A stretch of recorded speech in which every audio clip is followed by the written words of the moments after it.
Hello and welcome to The Bike Show. A bit later on, I'll be talking to serial motorcycle adventure rider Charlie Borman about his latest tour through Southern Africa. We'll be announcing the winner of our fantastic rucksack giveaway competition. But first, intense rivalries. Man United versus Liverpool, Sean Connery versus Roger Moore, and more importantly, BMW versus KTM. Which one is the king of the adventure heap?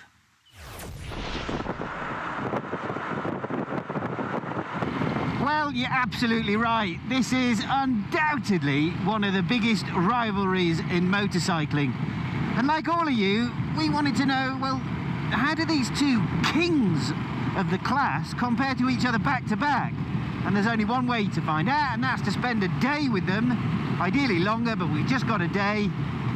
Taking a load of tar, well, Donovan said dirt, but you know me and dirt.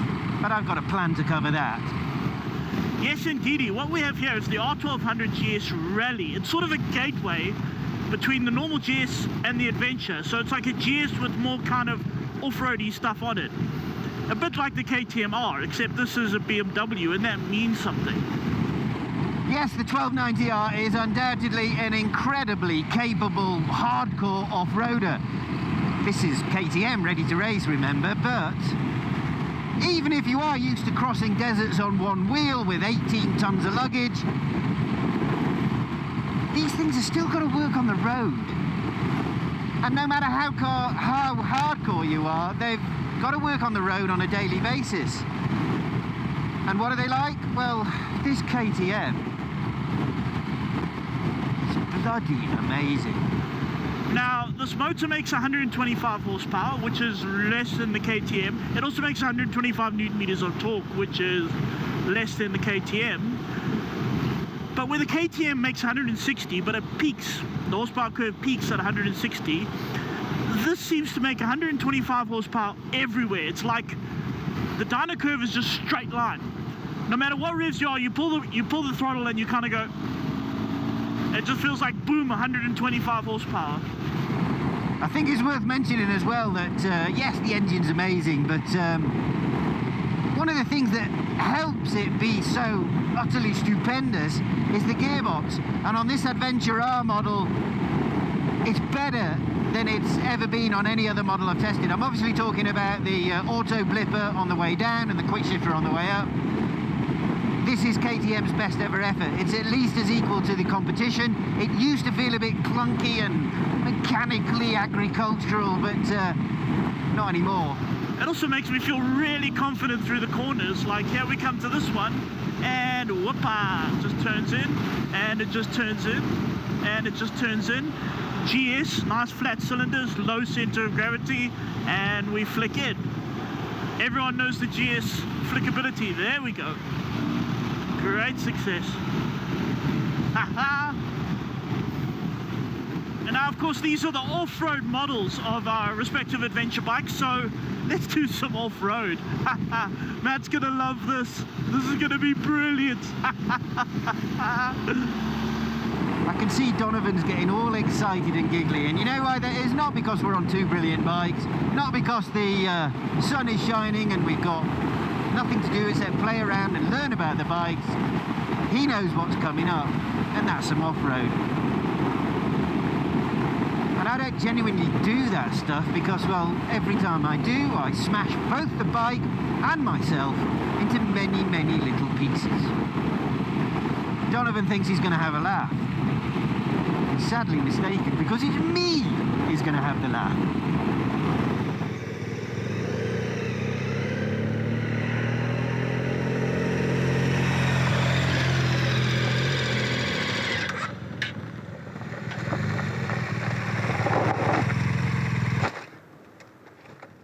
Now what? What? I told you, Don, I'm not going on the dirt. What do I do for a living? Seriously, what do I do for a living? I am a road tester. No, you're a professional motorcycle journalist. You've got to do a bit of off-road. Look, every time I hit the dirt hits me back twice as hard. Just a little bit of off-road, please. These are off-road motorcycles we have to do. There's no, it's like being a little bit pregnant. It's like you being just a little bit of an Ewok. You're not. You're all Ewok. No, please, please. I'm all road tester. Bits of dirt. Yeah, all right, you're nagging me now. Don't like it. But don't you worry, I've got a plan. What? I've got a fella who can. And you need to worry about your dirt riding for a change.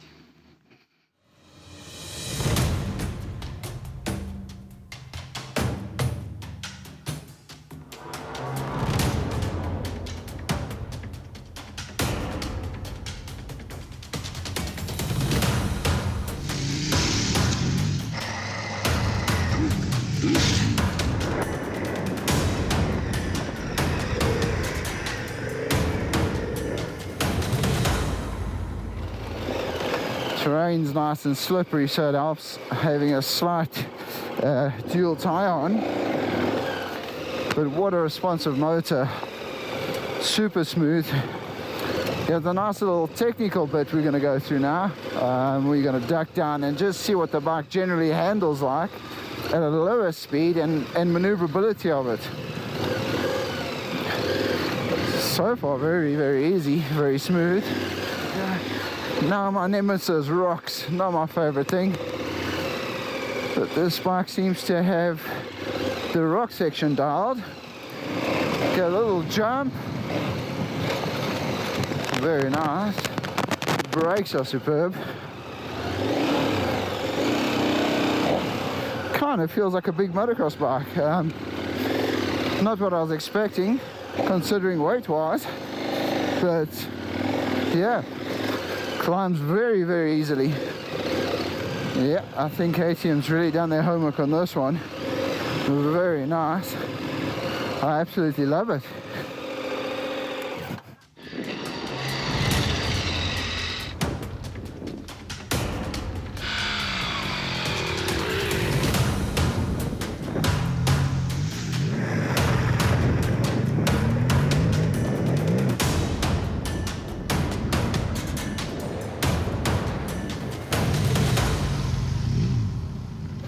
Okay, yeah, I can feel no knobblies, but otherwise, not bad at all. Okay, now through some tight and twisties and let's see how the bike turns.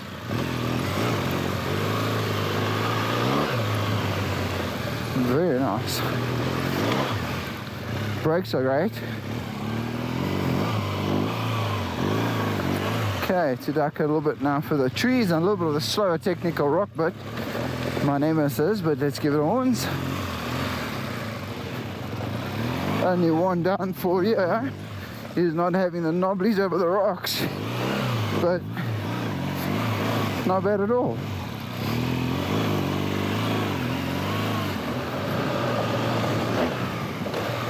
Suspension's very nice. I actually thought the beam would be a lot softer, but at that little pace, BM handles perfectly. Very responsive. Nice soft landing. I think the guys have got quite a tough choice. BMW fanatics are going to enjoy this bike, and KTM fanatics are definitely going to enjoy the KTM.